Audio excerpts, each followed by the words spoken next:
E Deus, em sua infinita bondade, possa derramar bênçãos sem medida para cada um aqui presente. Amém?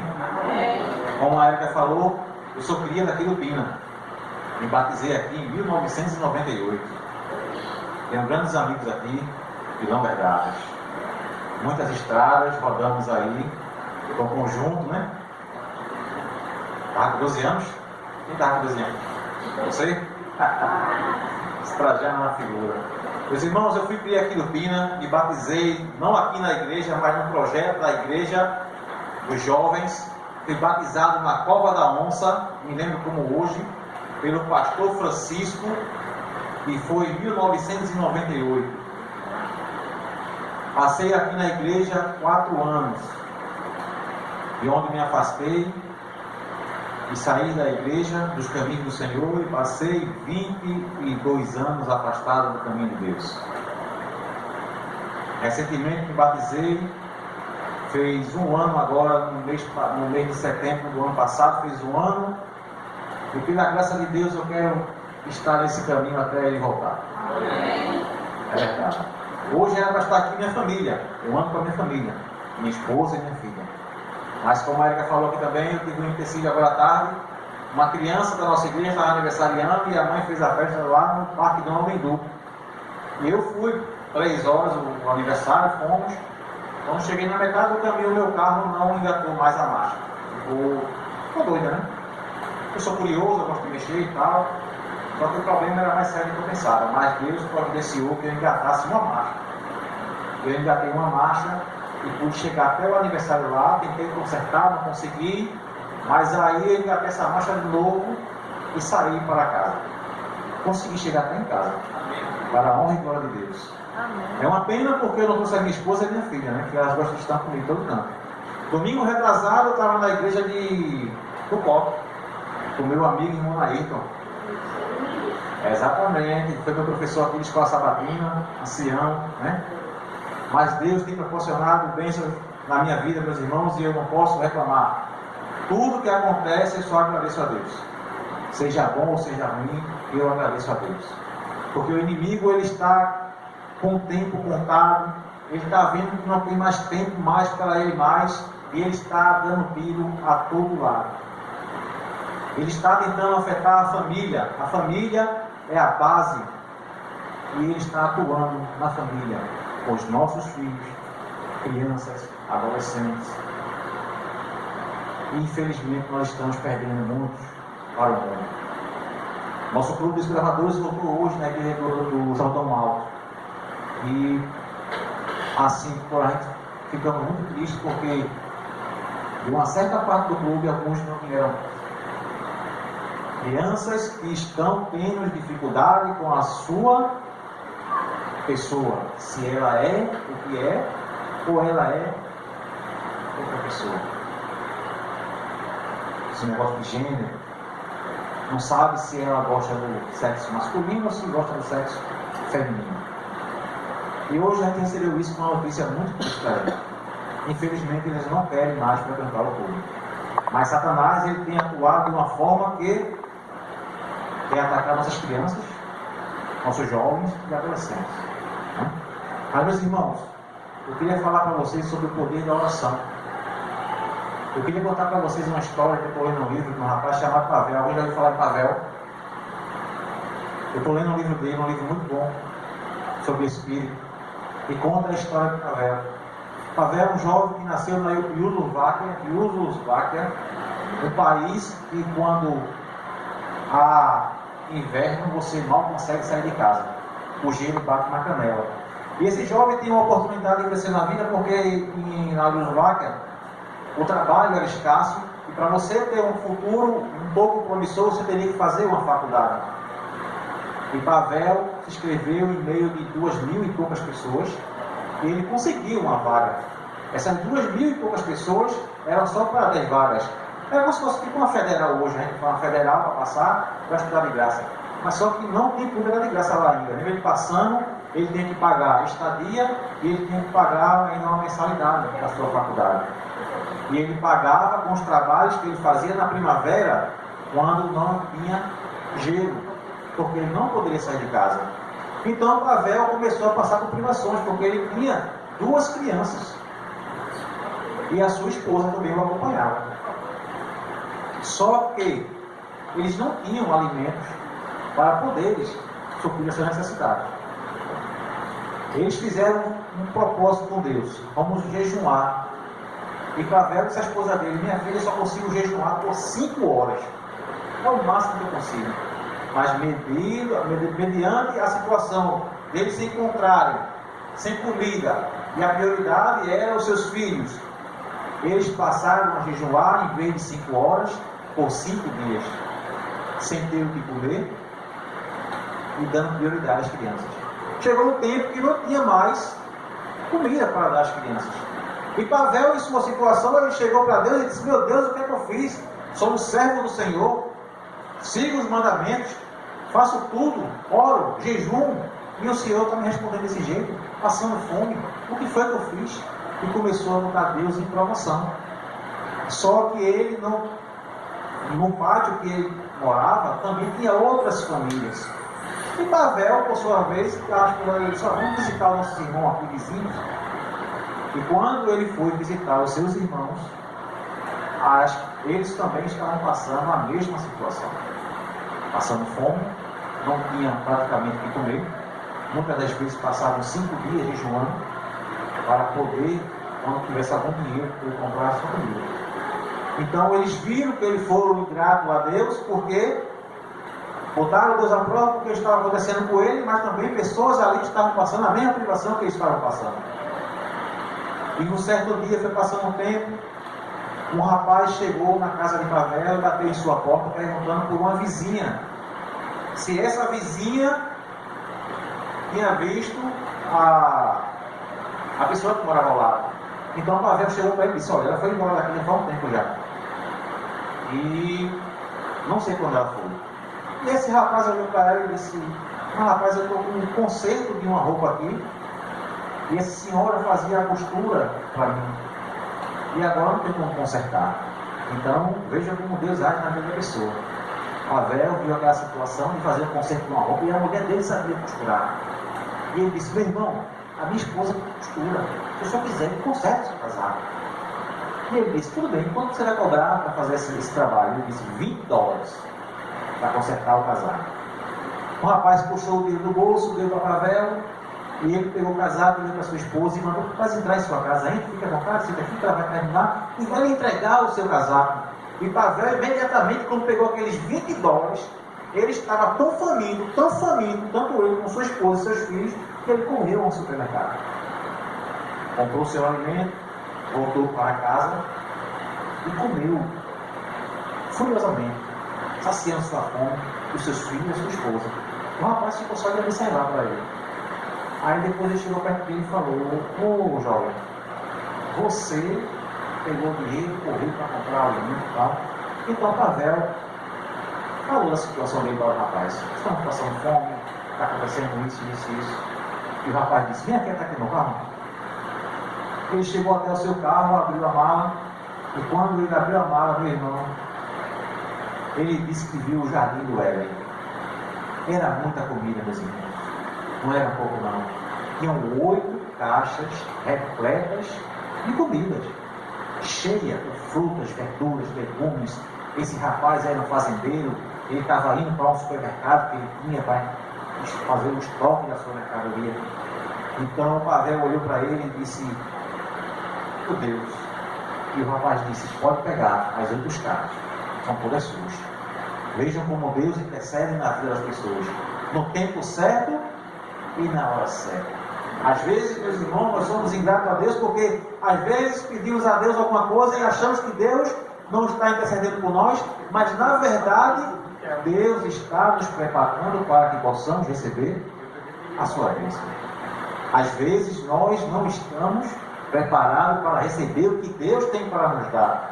Ou até mesmo às vezes Deus pode ver que o que Ele pode dar a você pode lhe prejudicar ou até desviar você do seu caminho. Deus sabe o que é bom para nós. Sabe, meus irmãos, eu passei 22 anos fora da igreja. Eu me batizei no ano de 2023, o pessoal aqui do Pina estava lá na programação, Até o Trajano e a minha irmã Céia ficou: Bruno, batiza esse rapaz, cadê a bata dele? E Bruno andando atrás de mim com uma bata na mão e uma ficha de inscrição. E eu, na minha ideia, meu irmão, eu disse: eu não vou me batizar não. Eu fui lá assistir o batismo da minha filha, no clube de desbravadores. Mas só que nem tudo é como a gente quer. Nem tudo é como a gente quer. Então, foi desfiando aquela situação, e quando chegou o batismo da minha filha, o pastor deixou para me batizar a minha filha por último. Foi quando ele chamou a família para assistir o batismo. O pastor, ele, inspirado pelo Espírito Santo, ele chamou a minha esposa na frente da igreja, do tanque. Ele perguntou à minha filha: o que é que está faltando para você? Você vai se batizar, mas o que está faltando para você agora? Aí ela chegou e disse para ele: eu queria meu pai e minha mãe. Meus irmãos, meu coração foi lá no chão do meu corpo. Não é fácil não, porque assim, eu estava preso ao mundo. Eu estava preso a situações mundanas, eu bebia. Para vocês terem uma ideia, eu tinha comprado naquele dia uma garrafa de vinho, uma bandeja de ovo de codorna e uns tiragostozinhos para ficar em casa em televisão e bebendo e ali. E estava na geladeira esperando para quando eu viesse do batismo eu tomar minha cerveja. Mas não foi feita a minha vontade. Quando o pastor falou que estava faltando para ir para lá, eu pensei comigo assim: eu disse, como é que eu vou me batizar e a minha esposa não vai? Como é que vai ficar minha filha e minha esposa batizados e eu fora da igreja? Então eu não vou.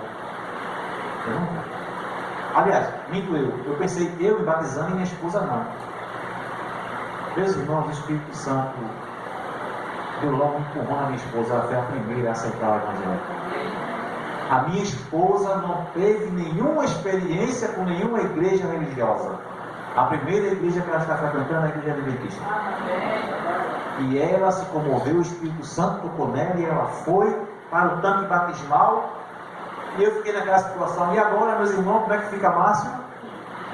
A minha filha batizada, a minha esposa batizada, e eu fora da igreja do mundo.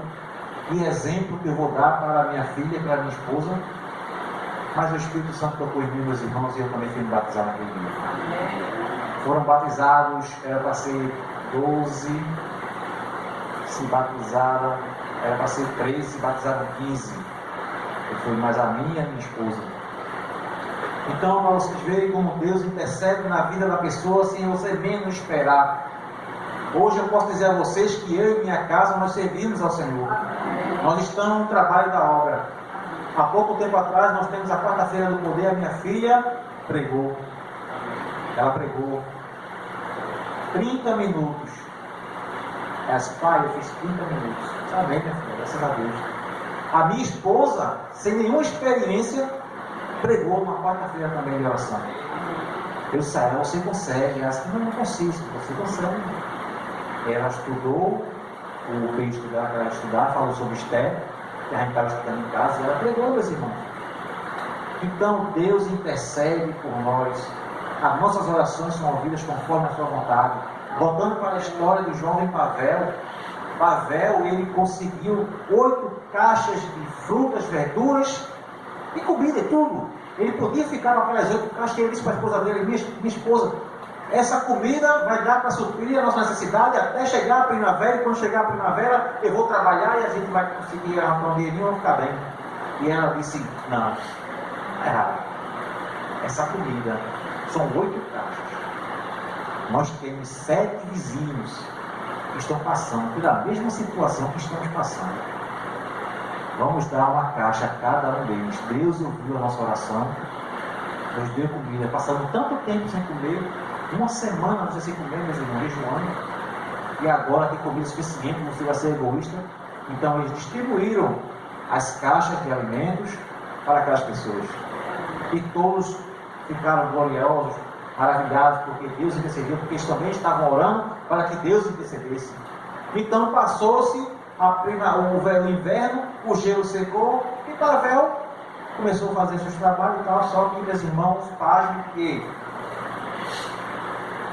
ele tinha um problema que estava devendo o seu alojamento, que morava com a sua esposa, e também estava devendo algumas matrículas da faculdade, que não era totalmente grátis. E ele chegou e disse: e agora como é que eu vou pagar isso, meu Deus do céu, sem dinheiro, aperreado. Até que um jovem amigo dele ligou para ele e perguntou a ele: Pavel, como é que está a tua situação aí, se está bem? E ele, com vergonha, ele falava para o seu amigo que estava passando por privações, que estava devendo a faculdade. Ele chegou e disse: está tudo bem, meu irmão, está tudo bem, tudo bem. E o rapaz lá na outra linha percebeu que o Pavel não estava bem.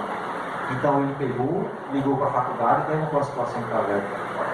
Aí o reitor falou: ele está devendo aqui tanto assim, assim, sabe? Então chegou o dia de Pavel ir até lá, e ele sempre orando, pedindo a Deus que Deus intercedesse por ele. E ele foi até a reitoria para pedir um prazo, porque tinha começado a primavera e ele ia fazer alguns biscates, ganhar um dinheiro para poder pagar o alojamento e pagar também a sua faculdade. Só que, meus irmãos, quando chegou lá, ele chegou, o reitor disse: posso não, disse Pavel, veja a minha situação aí, me ajude, tal, tal. Quando ele abriu o livro, ele olhou lá e disse: olha, as suas mensalidades atrasadas estão todas pagas. O do alojamento também está pago. E o seu ano letivo do ano que vem está todo pago. Veja como Deus intercede, meus irmãos. E ele orando e pedindo a Deus, e Deus intercedeu na hora certa. Passou fome, Deus deu a ele na hora certa a comida. Ia perder a faculdade, Deus deu a ele ainda o pagamento da sua faculdade e do seu alojamento. Mas só, meus irmãos, que o inimigo não fica feliz com a felicidade nossa irmã. O inimigo faz tudo para nos derrubar. Ele age de uma forma que vocês não podem imaginar. Então, Pavel, ele trouxe essa situação, mas só que chegou uma situação de que ele teria que estudar no sábado. Veja só. Ele era adventista, guardava o sábado, ele não frequentava as suas aulas no sábado. Então o reitor chegou para ele e disse: olha, está tudo certo, mas eu tenho um problema para você. Você não assiste às aulas aos sábados. E se você não vier no próximo sábado para assistir à aula, você está fora da faculdade. Pavel entrou em desespero, meus irmãos, porque era o futuro dele. Ele queria se formar e ter uma renda para a família melhor, num país onde, se você não tivesse uma formação, você praticamente iria trabalhar e ganhar pouco dinheiro para poder se manter. Meus irmãos, Pavel começou a orar e pedir a Deus para que Deus intercedesse, e ele também ainda não viu a resposta de Deus na situação da sua faculdade. Aí ele ligou para o pai dele. Quando ligou para o pai dele, um homem experiente, um construtor que construía várias casas naquele país, chegou para ele e disse: meu filho, você está orando numa situação errada. Você tem que saber e perguntar a Deus se é a vontade de Deus ou não de você continuar nessa faculdade. Não é o seu querer, é a vontade de Deus. Muitas das vezes é a nossa situação, meus irmãos. Não é o nosso querer, não, é a vontade de Deus. Eu queria ser rico. Eu queria ser rico. Eu queria comprar um carro novo. Eu queria ter uma casa boa, grande. Eu moro de aluguel ainda. Mas é tudo no tempo de Deus. E eu tenho que ver se é a vontade de Deus ou não daquele que tem daquilo. Meus irmãos, quando eu vivia no mundo, eu jogava R$800 por mês em jogo de bicho. Eu ganhava um salário de R$1.200. Jogava R$800 na Federal. Era quarta, sábado, 100 e pouco, querendo seguir. Deus não me deu essa riqueza.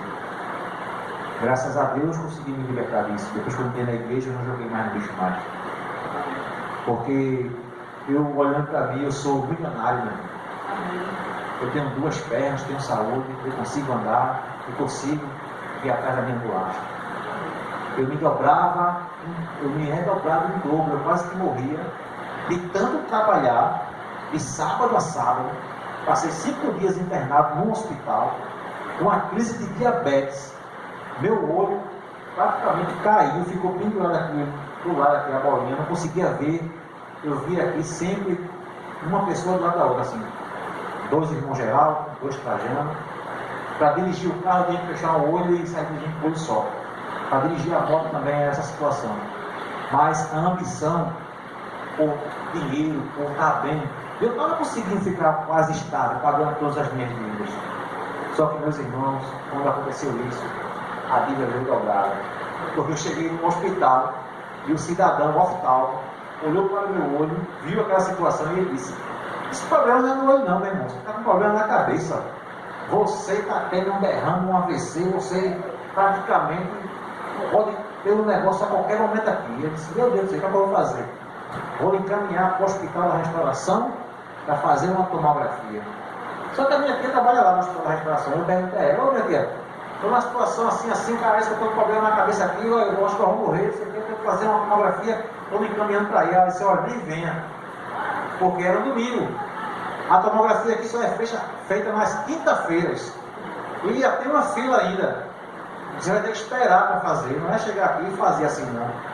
Eu no desespero, minhas irmãs, com medo de morrer, chamei um motoqueiro para buscar a minha moto lá, para me socorrer sozinho, fui lá em Deus. O motoqueiro chegou lá para pegar a minha moto, para me ajudar mais ainda. Ele olhou para mim assim, e viu meu olho. Ele olhou para mim e disse: meu irmão, meu pai teve isso e morreu. Esse misericórdia já me matou. Antes de eu ir no médico, eu disse: olha, meu irmão, leve minha moto para casa, Deus abençoe, obrigado. Fui para o hospital português, meus irmãos. Cheguei no hospital português.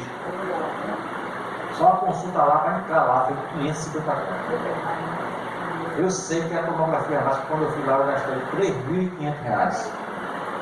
Meus irmãos não tinham uma prata no bolso. Uma prata no bolso eu não tinha. 3.500 contos. Eu disse: meu Deus, me abençoa. Só que a minha tia estava me acompanhando e eu podia parcelar isso num cartão de crédito. E o meu cartão de crédito, página também, que era daqueles que é de Wi-Fi para poder liberar, né? Mas esse valor não liberava, não tinha chegado a 100 ainda, e eu não consegui fazer essa situação. A minha tia prontamente foi lá, passou o cartão dela, dividiu em 2 vezes, meus irmãos. R$1.500. 1.700 é uma coisa. Mas faça isso, Deus vai abençoar. Eu tinha uma moto boa, vendi para pagar essa situação. E voltei para o vermelho de novo. Né? Veja, eu queria ganhar muito dinheiro. Trabalhei além do limite. Era de domingo a domingo, meus irmãos, trabalhando. Mas não é como a gente quer, como Deus quer. Eu não fiquei rico, mas eu ganhei um presente maravilhoso, que eu tenho certeza que é a minha salvação. Amém. A minha salvação. Me batizei de novo. Estou no caminho do Senhor. Não vou dizer a vocês que é fácil, não, é difícil. Mas Deus nos dá a ferramenta e suporte para que a gente possa superar cada dia mais. Se aparecer pedras no nosso caminho, Deus faz com que seja degraus para que possamos subir cada dia mais, um pouco mais. Não é verdade? Eu queria que os irmãos abrissem a Bíblia de vocês em Mateus.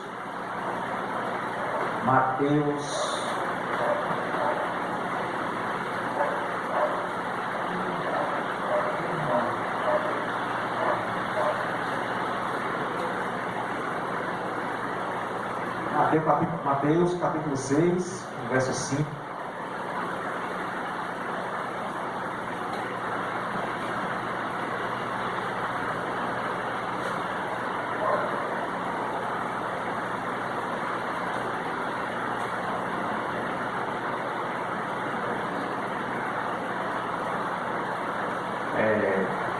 Vou fazer uma pequena oração para a gente abrir a palavra de Deus. Querido Deus, amado Pai, a palavra foi aberta, Senhor, que o Senhor fale para nós e que o Teu Espírito Santo preencha os nossos corações. É o que nós te pedimos em nome de Jesus. Amém. Aqui diz o seguinte: enquanto orares, não serei como os hipócritas, porque gostam de orar em pé em sinagogas e nos pontos das graças, para serem vistos os homens. Em verdade vos digo, eles já receberam a sua recompensa. Continuando, mas ainda aqui à frente. Mas tu, quando orares, entra no teu quarto, fecha a tua porta, ora a teu pai que está em secreto, e o teu pai que vê secretamente te recompensará. E orando, não useis de vãs repetições, como os gentios, que pensam que por muito falar serão ouvidos. Não vos conheceis a eles, semelheis a eles, pois vosso Pai sabe do que necessitais antes de pedirdes. Vejam que Deus já sabe das nossas necessidades, mesmo antes de pedirmos a Ele. Deus, meus irmãos, Ele ouve as nossas orações, mas como eu já falei para vocês, Ele vai dar a hora certa, no tempo certo. Porque nem tudo que nós pedimos a Deus, aos seus olhos também é agradável para nós.